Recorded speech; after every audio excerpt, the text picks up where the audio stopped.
Саламатсыздарбы, Овода Лондон, BBC Кыргыз кызматы, студияда сиздер менен мен Акчылпон Койчиева. Дүнөлүк соңку жаңылыктар менен тааныштырабыз. Талибан алдындагы жашоо. BBC сейрек мүмкүнчүлүктөн пайдаланып, бул исламчыл топ башкарган Афган провинциясына кирип чыкты. Өкмөт өкүлдөрү келип, көзөмөлдөп турушат. Талиптер буга каршы эмес. Британия добуш берүүдө ири шаарларда коопсуздук чаралары күчөтүлдү. Биз бүгүн алыска аралда алыс барып добуш бергендер тууралуу баяндайбыз.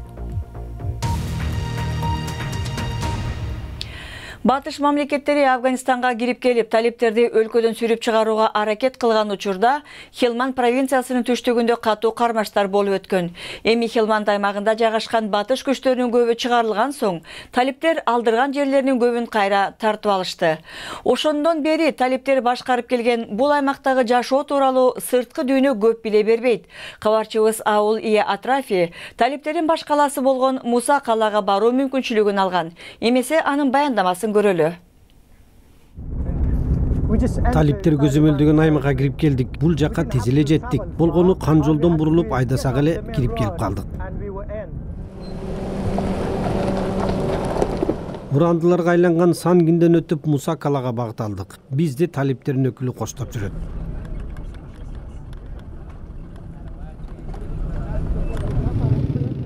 Кызылдаган базар Афганистандын башка базарларында эле көрүндү. Бирок бир дагы аял жок. Талиптердин таасиринин башка дагы белгилери көзгө учурайт. Бул курал Афган улуттук армиясынан тартылып алынган. Калашниковдор ар бири 25 центтен. Базардан чыгып биз жергиликтүү мектепке бардык. Дин сабагы өтүп жаткан экен. Мектепте окуучулардын бардыгы эркек балдар. Бизди коштоп жүргөн талип башка сабактар дагы бар. Кыздар дагы мектепке барса болот, бирок башка жерде деп айтууда. Чыныгы жагдай албетте башкача. Талиптер мектептерди өрттөп жок кылган учурлар болгон. Эми болсо алар өкмөт каржылаган мектептерди иштетип жатышат. Өкмөт өкүлдөрү келип, көзөмөлдөп турушат. Талиптер буга каршы эмес.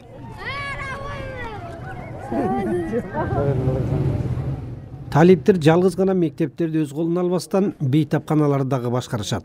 Аларды дагы өкмөт каржылайт, болгону дары-дармектер жетишсиз. Аялдарды караган доктурлар жана жаш балдарды карачу доктурлар жок. Көкүрөктү рентген кыла албайсың. Булар аз келгенсип, 6 айдан бери айлыгын албаган үчүн хирург дагы кызматынан кетүүдө. Андан кийинки күнү биз талиптердин маалымат катчысына жолуктук. Көп адамдардын өлүмүнө жооптуу болгон талиптер карама каршылык жараткан уюм. Бирок азыр болсо алар өкмөткө болгон мамилеси өзгөргөнүн айтууда. Биз дүйнө менен жакшы мамиледе болгону каалайбыз. Коңшулаш өлкөлөргө жана дүйнөгө Афганистан көйгөй жаратып турушун каалабайбыз. Биз өлкөбүзгө кирип келген душмандар менен гана күрөшөбүз. Талиптер дали болсо өтө катуу эрежелерди карманышат. Бир өспүрүм Болливуд киносун көргөн үчүн 40 жолу камчы менен сабалганын айтты. Музыкалык аспаптарга жана уюлдук телефондорго тыюу салынган. Бирок эрежелер ар дайым эле күчүндө тура бербейт. Талиптердин аймагында 4 күн жүргөн соң кетчү убагыбыз дагы келди. Согушуу стратегиясында талиптер абдан натыйжалуу болуп чыкты. Алар Хелманд провинциясында ири аймактарды ээлеп башкарып жатышат. Бирок башкаруу алар үчүн оңой эмес. Саркеш дүйнөгө канчалык кошулуп, канчасын таанышат, маселе ошондо. Aulia Atrafi, BBC News, Helmand Province. Сиздер BBC Кыргыз кызматынын жаңылыктар берүүсүн көрүп жатасыздар. АКШ чалгындоо кызматынын мурунку башчысы Джеймс Коми АКШ Сенатынын комитети алдында президент Трамп менен алакалары боюнча көрсөтмө берүүдө. Ант бергенден кийинки алгачкы сөзүндө Коми эмне себептен кызматтан алынганы тууралуу түшүндүрмөлөр улам өзгөрүп жатканына кабатыр экенин билдирди. Ал администрацияны жалган айтты, жала жапты деп айыптады. Саламаттыкты сактоо боюнча дүйнөлүк уюм Йеменде холера илдетин жуктурган адамдардын саны 100 миңден ашты деп билдирди. Апрель айынын соңунда оору жайыла баштагандан бери андан 800 киши каза тапты. 2 жылдан бери согуш жүрүп келаткан Йеменде саламаттыкты сактоо жана санитардык система кыйроого учураган. Миллиондогон кишилер ачкачылыкка кабылышы мүмкүн дейт эл аралык уюмдар. Украина парламенти өлкөнүн тышкы саясатынын негизги максаты НАТОго кирүү болорун жактап добуш берди. Добушка чейин парламент төрагасы соңку 20 жылда биринчи жолу Украина калкынын көпчүлүгү НАТОго кирүүнү колдоп жаткандыгын айтты. Апта башында Монтенегро же Черногория НАТОнун 29-мүчөсү болду. Дүйнөлүк океандарга пластик таштандырын көбүн ыргыткан өлкөлөр аны тазалоого убада беришти. Бириккен Улуттар уюмунун океандар боюнча саммитинде Кытай, Таиланд, Индонезия жана Филиппиндин делегациялары океанды пластиктен тазалоого киришебиз деп билдиришти. Бирок айлана чөйрөнү коргоочулар сунуш кылынган чаралар жетишсиз деп нааразы болууда. Бүгүн Британияда миллиондогон кишилер парламенттик шайлоодо добуш берүүдө. Саясий лидерлер дагы эртеле барып добуш беришти. Өлкө боюнча 47 миллион киши добуш берүүчү деп катталган. Жер-жерлерде мектеп, китепкана жана башка коомдук жайларда орнотулган добуш берүү жайлары түнкү саат 10го чейин ачык болот. Айрым тургундар шайлоого катышуу үчүн алыс аралыкка барууга мажбур. Биздин кабарчылар эң эле алыстагы шайлоочулардан кабар алуу үчүн Шотландия жээгиндеги Эг аралына барып келишти. Добуш берүү укугун абдан урматтаган эл жашаган аралга сапар алдым. Эг аралында 100гө жакын адам жашайт. Бул кичинекей аралда добуш берүү өтө чоң мааниге ээ. Арал калкынын 100% добуш берген учурлар болгон.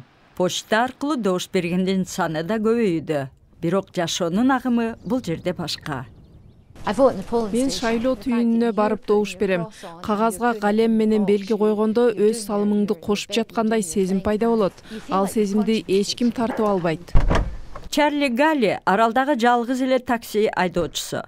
Бир унаалык жолдорду айдап жүрүп, ал эч кандай шайлоо үгүтүнө туш келген эмес.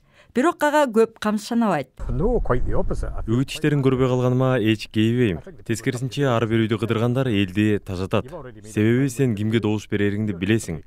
Кимдир бирөө келип, убакыт алып кимге добуш беришти айтканынын кереги жок.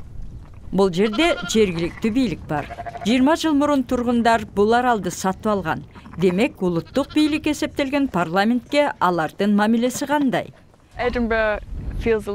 Бул аралды менчиктештирип алганыбыз үчүн Эдинбург аябай алыс. Вестминстер андан да ак туюлат. Өзгөрүүлөргө карай жолдо элдин күчү жана демократиянын күчү чоң экенин тургундар жакшы билет. Ошол себептен биз саясатка көп кийлигишебиз. Шайлоо дүрбөлөңүнөн ырак болуп турса да, аралдын тургундары аталган шайлоодо өз үндөрүн бекем чыгарууга умтулууда. Эми спорт жаңылыктарына келдик. Челсинин чабуучусу Диего Костанын айтуусунда тренери Антонио Конте ага клубтун планына кирбей калдың деп айтыптыр. Коста Премьер-лиганын 35 оюнунда 20 жолу гол киргизип, Челси чемпиондукту жеңген. Бирок эми ал клубтан кеткени калды окшойт. Испан командасында ойногон Коста Челсиге 2014-жылы Атлетико Мадридтен келип кошулган эле. Манчестер Сити 45 миллион долларга Бенфикадан дарбазачы Эдерсон Мористи өткөрүп алды. Ал Бенфикага өткөн март айында келип, Португалия лигасын жана кубогун уткан. Мен өмүр бою англис футболунда ойносом деп кыялданчумун. Эми кыялым орундалды, деди Морис. Барселонанын жылдызы Лионел Месси футболдогу карьерасынын соңуна чейин бул клубда калгысы келерин билдирди. 29 жаштагы аргентиналык футболчу 13 жашында Барселонага кошулган. 17 жашында клуб үчүн алгачкы оюнга чыккан. 500дөн ашуун гол киргизген. Барселонанын катарында Испан лигасын 8 жолу утуп, Чемпиондор лигасын 4 жолу жеңген. Жаңылыктардын соңунда сиздерге бийиктиктен тартылган видеону көрсөтө кетели. 11 000 метр бийиктикте учактан секиргенде жер ушундай көрүнөт. Жүргүнчү учактар демейде ушундай бийиктикте жүрөт эмеспи? Канат кийип учуучу британдык учкуч учактан секирип саатына 400 км ылдамдыкта учуп баратат. Ал бийиктиктеги эң жогорку ылдамдыкта учуу боюнча рекорд койду. Адамдарга учкан жана рекорд койгон жагат. Бул жаңылыктар азыр биздин интернет сайтыбызда турат. Биздин дарегибиз bbc-kyrgyz.com. Сайтыбыздан башка дагы эл аралык жаңылыктарды окуп, бүгүнкү радиосу дагы угууга мүмкүн. Берүүбүз ушуну менен жыйынтыктайбыз. Аны даярдап алып барган Акчолпон Койчиева. Эфирде кайра жолукканча саламатта болуңуздар.